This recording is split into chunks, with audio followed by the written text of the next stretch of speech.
Bienvenidos a Aprendiendo Juntos, un ministerio de enseñanza de la palabra de Dios. Esta transmisión es gracias al patrocinio de quienes están uniéndose para que podamos bendecir a muchos. Gracias por ayudarnos a extender el Evangelio. Y bueno, darles la bienvenida a todos nuevamente a este espacio, Club del Libro, donde enseñamos y aprendemos las escrituras libro por libro, verso por verso. Seguimos aprendiendo de la carta a los tesalonicenses, una iglesia ejemplar, es una iglesia que constituyó el apóstol Pablo en su segundo viaje misionero, y cada vez que él oraba, los tenía ellos en su memoria, nos dice la palabra, y que agradecía a Dios ese regalo de tenerlos a ellos después de tantas y tantas dificultades que él había pasado. Eran una iglesia que su testimonio de fe, no solo en palabras, sino en acciones, se regó por toda Macedonia. Una iglesia que dominaba doctrinas como la elección divina, la doctrina del rapto de la iglesia, la resurrección de los muertos y el juicio eterno, doctrinas básicas que una iglesia nueva debería conocer y que se encuentran en Hebreos 6 del 1 al 3. Todo el capítulo 1 de Primera de Tesalonicenses, Pablo está hablando de las virtudes de esta iglesia, mejor dicho, de lo excelente que ellos son. Y cuando entramos al capítulo 2, Pablo nos deja ver por qué se logró que esta iglesia fuera tan ejemplar, por qué fue ese éxito con ellos, qué pasó. Y entonces vimos unos puntos la semana pasada, cómo fue que lo primero que les mencioné es que esa iglesia fue enseñada. La enseñanza hizo de esta iglesia ese éxito tan rotundo que tuvo Pablo con ellos. Lo segundo que hablamos la semana pasada es la perseverancia de Pablo. Él venía de tener muchas dificultades en sus viajes y lo mejor sería haber dejado su llamado. Pero ¿qué hizo él? No, él perseveró, sabiendo que todo trabajo para el Señor no era en vano. La tercera cosa que les mencioné es que él sabía que fue llamado por Dios. Él sabía que no era llamado por hombres. Entonces Dios le dio la valentía para hablar, para atreverse a hablar el mensaje sin diluirlo, con valentía, aunque eso le trajera mucha persecución. Lo cuarto que hablamos la semana pasada es el testimonio. Pablo vivía lo que predicaba. Sus palabras reflejaban su caminar. Y quinto, que vimos la semana pasada, es que él le tenía, por ende, temor a Dios y no a la gente. Cuando sabemos que hemos sido llamados por Dios, corregimos, exhortamos sin temor a la gente, porque no es la gente la que nos sostiene en la posición de pastor, de maestro, de evangelista, de profeta, sino es Dios el que nos sostiene porque Él fue el que nos llama. Entonces, Pablo, Silas, Timoteo y Lucas, que acompañaron a Pablo en este viaje, hablaban la palabra de Dios como era, gustara o no gustara, no la alteraban, no la diluían. La palabra de Dios es sal y luz para las vidas de quienes la oyen. Por tal motivo, tenemos que decirla exactamente como está escrita.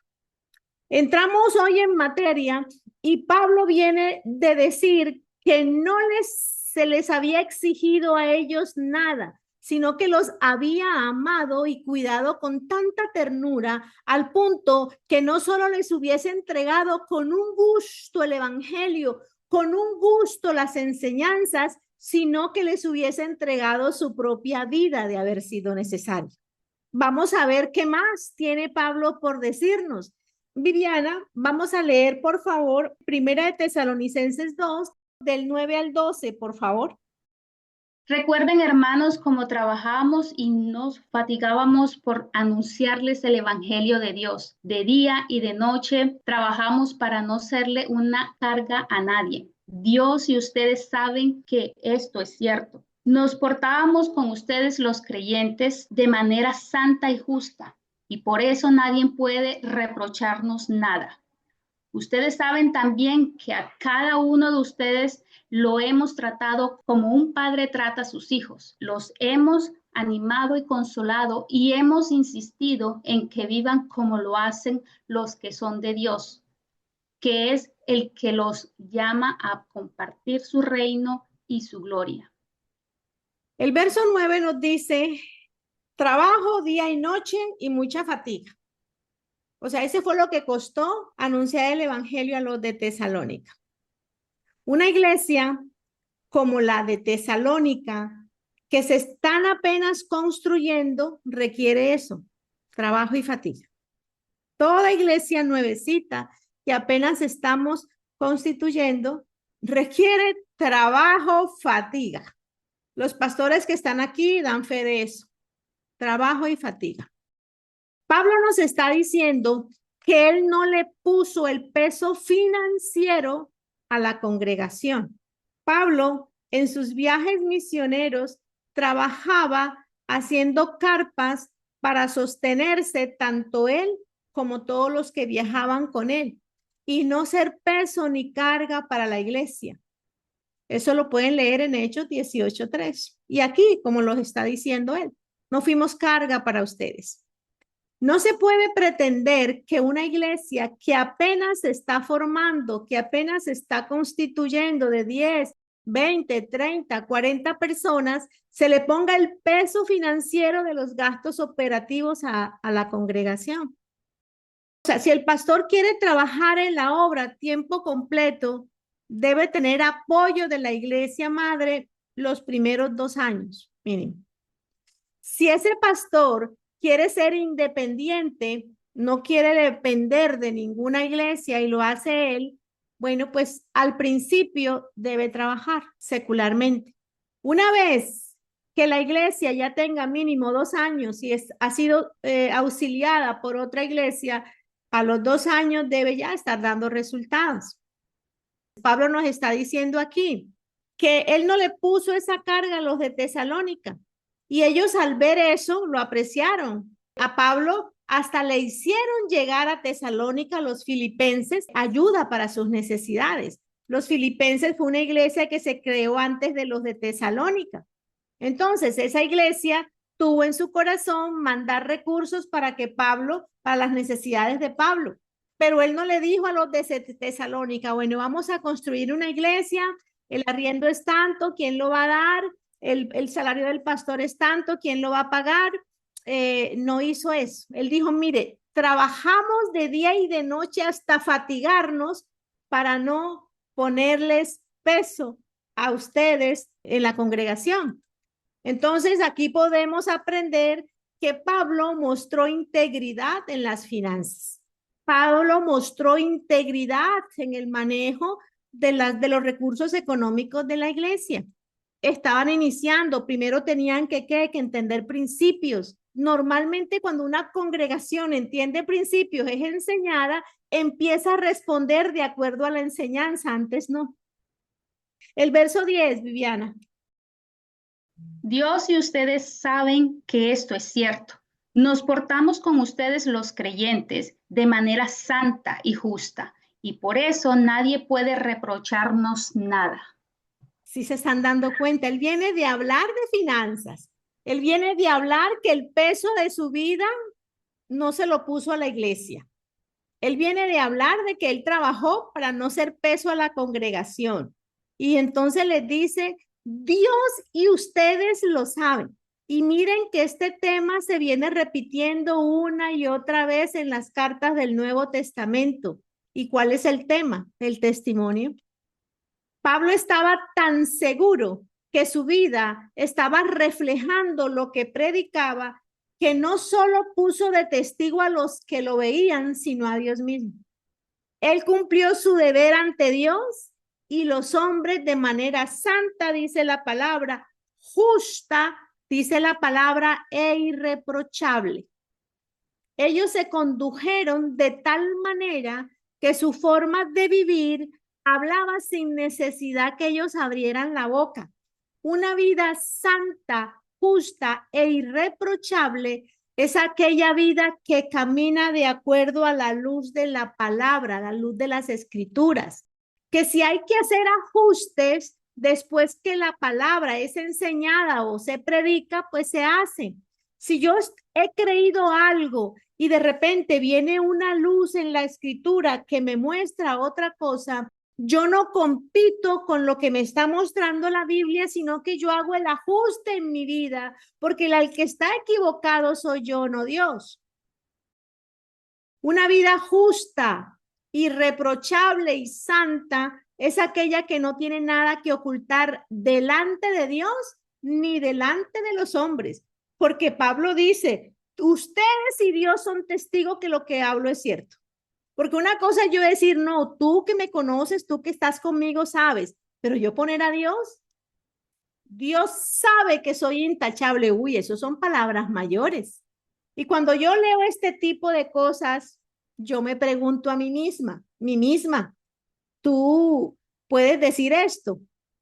Y también le invito a que usted se pregunte, usted puede decir esto, Dios, y ustedes saben que soy irreprochable, que camino de acuerdo a lo que Dios ha dicho, que camino de acuerdo a lo que la palabra me ha dicho en todos los aspectos de mi vida, ¿no?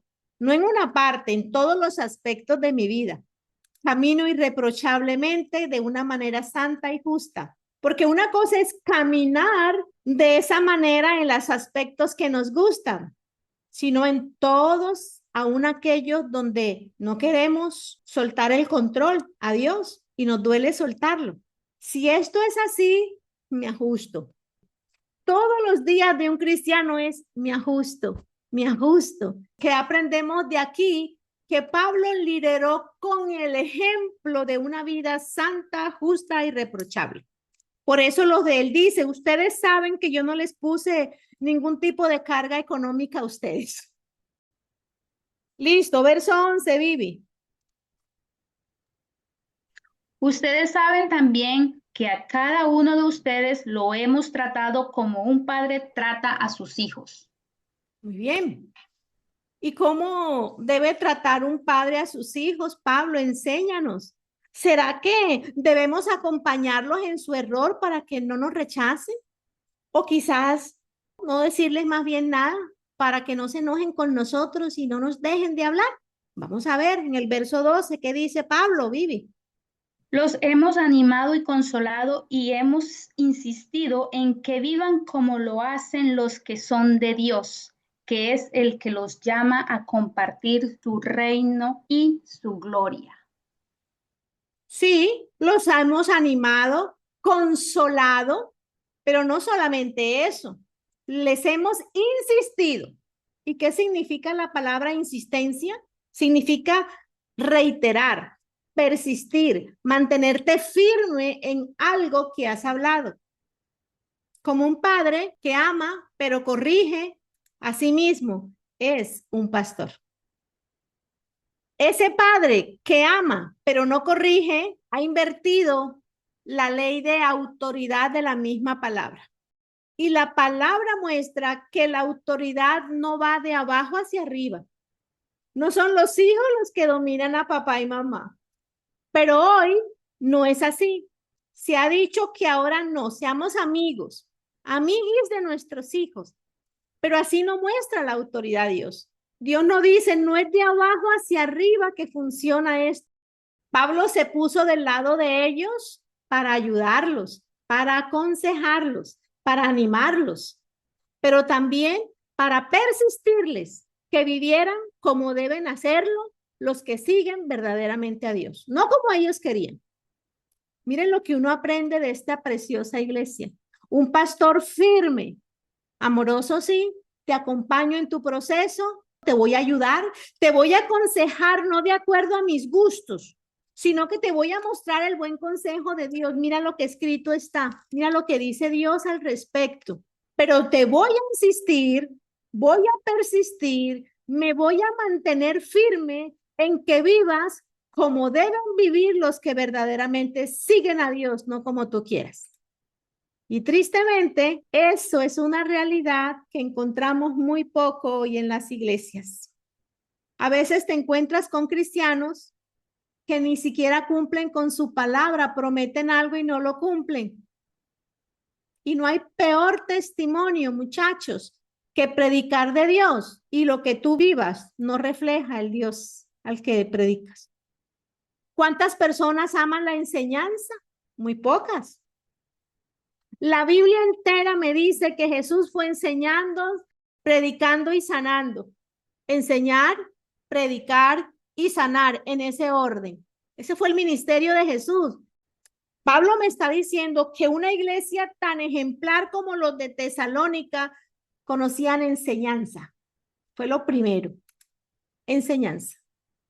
Una iglesia que enseña, que muestra, sí, que aconseja, te vamos a consolarte, pero te vamos a insistir a que vivas como deben hacerlo aquellos que viven como Cristo.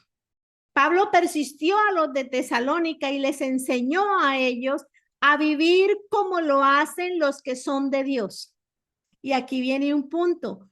¿Cómo ellos, después que Pablo les insistía a vivir así, lo pudieron hacer? Bueno, verso 13, Vivi. Por eso no dejamos de dar gracias a Dios, pues cuando les predicamos la palabra de Dios, ustedes la oyeron y la aceptaron, no como si fuera palabra de hombres, sino como lo que realmente es palabra de Dios, y esta palabra los transforma a ustedes, los creyentes. Miren la fórmula. ¿Cómo hicieron ellos para vivir como aquellos que seguían a Cristo? ¿Cómo lograron ellos transformarse? Pablo lo dice aquí, miren, la palabra de Dios funciona y transforma a los que creen que el mensaje es más importante que el mensajero. Esto no quiere decir, y aquí quiero hacer un paréntesis, esto no quiere decir que no importa quién se suba al púlpito, no me malentienda. Ya venimos de hablar que Pablo había sido aprobado por Dios. Aprobado por Dios, y vimos lo que se requiere ser aprobado por Dios. En una iglesia no se sube a cualquiera al púlpito. No debería subirse a cualquiera. Esto no está haciendo referencia a eso. Esto hace referencia a aquellos que son llamados por Dios, pero que cuando se suben al púlpito son rechazados. Porque mucha gente dice, ¿quién predica hoy? La pastora Zona, no, yo no voy. Estos de Tesalónica no hicieron eso. Ellos, dice Pablo, recibían la palabra que se predicaba desde el púlpito. ¿Por quiénes? Por Pablo, por Silas o por Timoteo, que eran los que estaban en ese momento con él. Aprobados por Dios, no cualquiera. Cualquiera de esos tres. Silas, Pablo o Timoteo podían predicar. Y los de Tesalónica no dijeron, ¿quién es hoy? Ay, Silas, ay no, a mí me gusta es cuando predica Pablo. Entonces, no, yo voy cuando Pablo predica. Hoy me quedo en la casa dormido. Los de Tesalónica no hicieron eso. No importaba si era Silas, si era Pablo o era Timoteo. Cualquiera de ellos sabían que habían sido aprobados por Dios. Por tal motivo, lo que ellos decían era palabra de Dios misma. Y todo lo que oían del púlpito no lo colaban de acuerdo a quién lo dijo. Era palabra de Dios. Cuando ellos escuchaban la palabra, decían, uy, eso es palabra de Dios, vamos a hacerlo. Y recuerden, esta iglesia fue creada por Silas, por Pablo y por Timoteo. Y esta gente no estaba siguiendo a Pablo, no estaba siguiendo a Silas, ni estaba siguiendo a Timoteo. Seguramente, como ellos trabajaban de día y de noche, como lo leímos ahorita, hubo momentos en que se rotaban la predicación y la enseñanza y ninguno de ellos dijo, ¿quién predica hoy? No, no voy. Esta gente recibió el mensaje como dicho por Dios mismo y por eso pudieron vivir como lo hacen los que son de Dios. Palabra, palabra, que solo la palabra iba a transformarlos a ellos. Solo la palabra. La danza, la adoración hace parte del servicio, pero no es el servicio. El servicio es la palabra de Dios. Y fue la palabra de Dios predicada y enseñada la que puso a esta iglesia a que transformaran sus vidas. El domingo es el día de la palabra de Dios. Yo no voy a que me diviertan a una iglesia, lo lamento, yo tengo mucho por hacer. Yo voy a que me enseñen cómo batallar con ciertas situaciones. ¿Cómo hago? Señor, enséñame cómo tengo que manejar mis finanzas. Enséñame. Enséñame cómo tengo que ser sujeta a mi marido. Enséñame, Señor. Enséñame a poner a mi esposo por encima, aunque mi carne no quiera, aunque me hayan enseñado allá en La Guajira que las mujeres mandamos. No, Señor, la Biblia me dice otra cosa y yo me afino con lo que la palabra dice. Enséñame. ¿Y cómo me van a enseñar si no es a través de la predicación de la palabra? ¿Cómo voy a aprender eso? ¿Cómo voy a aprender que yo puedo ser pastor, pero mi familia está en primer lugar después de Dios? ¿Cómo voy a hacer eso? Si no es a través de la predicación y la enseñanza. Muy bien. Ellos pudieron vivir como lo hacen los que son de Dios porque la palabra los transformó. Verso 14, Viviana. Ustedes, hermanos, sufrieron a manos de sus compatriotas, igual que las iglesias de Dios en Cristo Jesús que están en Judea, sufrieron a manos de los judíos. Ustedes siguieron su ejemplo. Muy bien. Quiero que me presten mucha atención aquí porque uno lee esto y uno puede pensar muchas cosas. No se olviden del contexto de lo que venimos estudiando. Yo no puedo leer un verso olvidando el contexto de lo que ya he traído. ¿Qué está diciendo Pablo? Esta gente no se alejó del evangelio cuando el sufrimiento vino a sus vidas, ni cuando sus familiares no estaban de acuerdo en que se congregaran, ni cuando fueron perseguidos por los judíos. Esta gente resistió el sufrimiento un día, 2 días, 3 días, una semana, un mes, y así el músculo de la fe lo fueron entrenando. Esta gente resistió el sufrimiento un día, 2 días, una semana, un mes, y se hicieron cada vez más fuertes en la palabra de Dios. Porque lo venimos leyendo, que la fe de ellos era tan grande que la oían por todo Macedonia. Todos los evangelios y las cartas del Nuevo Testamento, ninguna dice que no vamos a tener persecución y que Dios en la cruz nos liberó de la persecución, ninguno. En la cruz se nos liberó de todo, pero jamás de la persecución. Nunca dice eso. ¿Por qué? Porque la vamos a tener. Pablo nunca dijo que la persecución se iba a ir, ni siquiera dice que oremos, ni cuando predicaban en las iglesias, de que, ay, si usted camina en la voluntad de Dios, le aseguro que no va a tener problemas. Falso. Aún caminando en la voluntad de Dios, vamos a tener ese tipo de dolores, ese tipo de sufrimiento. Caminando en la voluntad de Dios, ¿por qué? Porque Satanás no quiere que te ajustes a la palabra. A ese sufrimiento se refiere Pablo. Al sufrimiento que da una persona que llega al evangelio y tiene que empezar a dejar prácticas que antes le parecían normales. A ese sufrimiento se refiere Pablo. ¿Y a qué persecución se refiere? A esa persecución que vamos a tener aquellos que queremos vivir de acuerdo a la palabra. Nuestros familiares que no son creyentes nos van a perseguir. A eso se refiere.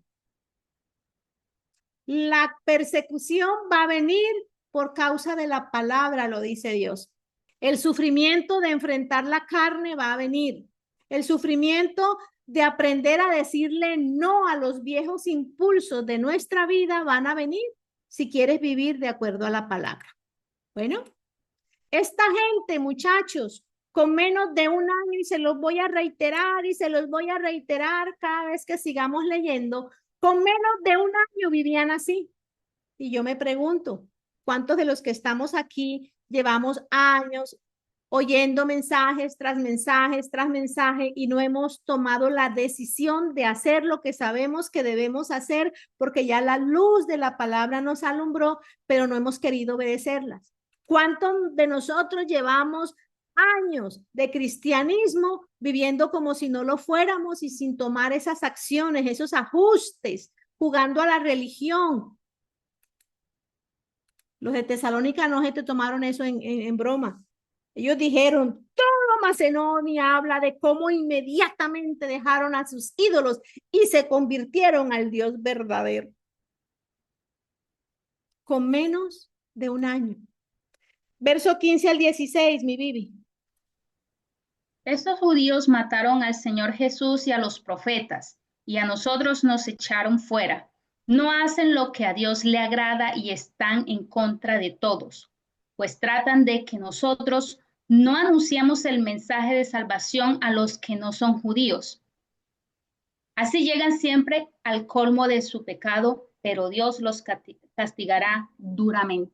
Bueno, a mí esto me encanta, yo no sé, yo digo, Dios mío, qué gente tan espectacular. Esos de Tesalónica los voy a ir a buscar cuando sea el rapto. Yo quiero conocerlos quiénes eran. Qué gente. O sea, Pablo me está diciendo, esta gente que los está persiguiendo, estos mismos que mataron a los profetas, es más, que mataron al mismo Señor Jesús, que a nosotros nos andan buscando para matarnos, es más, que cada vez que llego a una ciudad tengo que salir corriendo, me golpean, mejor dicho, me azotan y tengo que salir huyendo a la siguiente ciudad para recibir exactamente lo mismo, porque no quieren que prediquen el evangelio de salvación. ¿Saben qué pasa con ellos? Ellos también van por ustedes. Ellos van a venir por ustedes. Yo no sé, yo les digo, yo leo esto y digo, ups, gracias a Dios que nacimos en estos tiempos.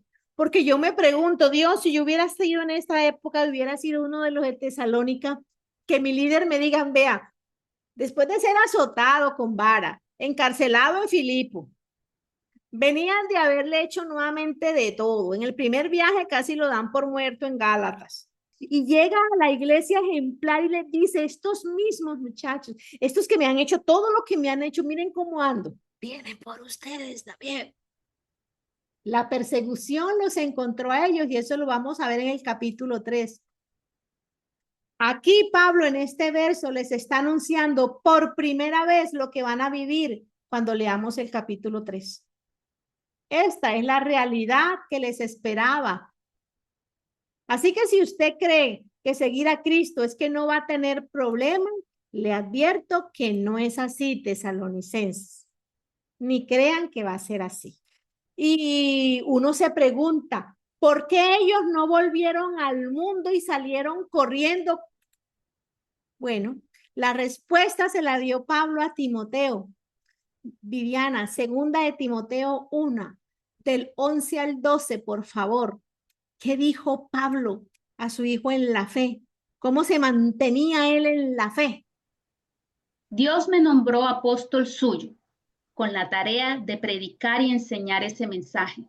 Por ese motivo padezco estos sufrimientos, mas no me avergüenzo, porque sé en quién he creído y estoy seguro de que puede guardar lo que le he encomendado hasta el día de su retorno. Léeme este mismo verso en la NTV, por favor. Y Dios me eligió para que sea predicador, apóstol y maestro de esta buena noticia. Por eso estoy sufriendo aquí, en prisión, pero no me avergüenzo de ello, porque yo sé en quién he puesto mi confianza y estoy seguro de que Él es capaz de guardar lo que le he confiado hasta el día de su regreso. Qué espectáculo. Este mismo verso en la NBI, por favor, Vivi. De este evangelio he sido yo designado heraldo, apóstol y maestro. Por ese motivo padezco estos sufrimientos, pero no me avergüenzo porque sé en quién he creído y estoy seguro de que tiene poder para guardar hasta aquel día lo que le he confiado. O sea, si yo hubiese estado en la iglesia de Tesalónica, y no hubiese tenido esto que Pablo le escribió a Timoteo, quizás me hubiese levantado y hubiese salido corriendo. Pero nosotros que estamos en estos tiempos, que tenemos todo el Nuevo Testamento, todas las cartas que estos apóstoles escribieron, que tenemos el buen consejo de Dios.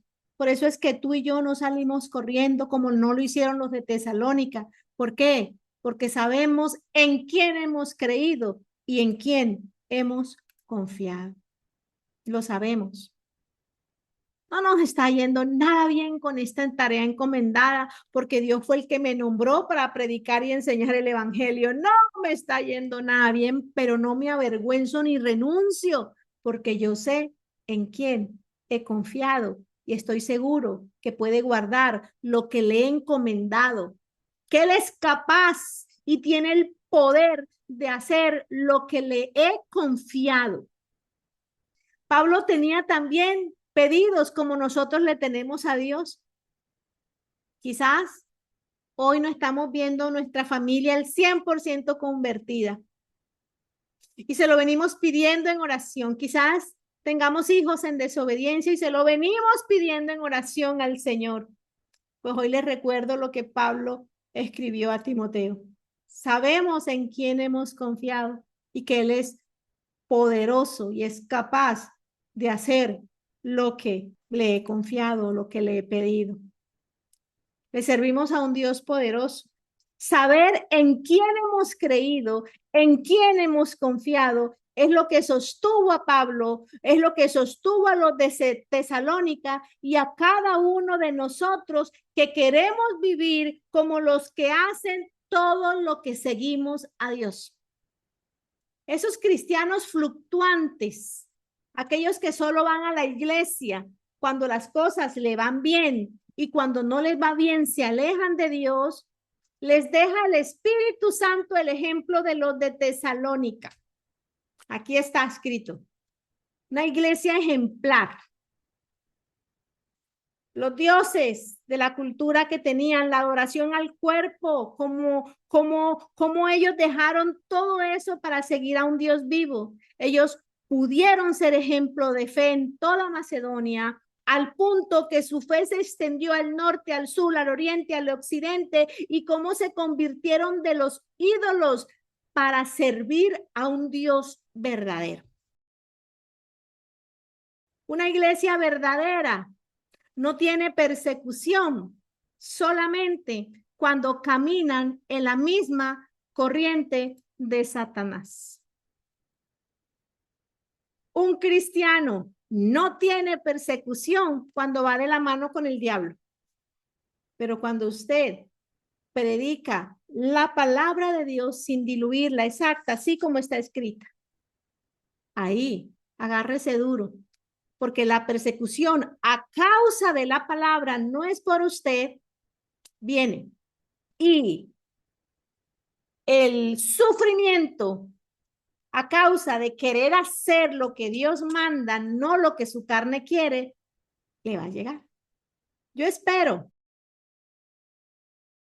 que los que están aquí presentes no son cristianos fluctuantes, esos que van hoy a la iglesia, mañana no, qué pereza, hoy sí, hoy no, ay, no quiero, si quiero, no. Ustedes son cristianos así, que van camino a ser como la iglesia de Tesalónica. Maduros.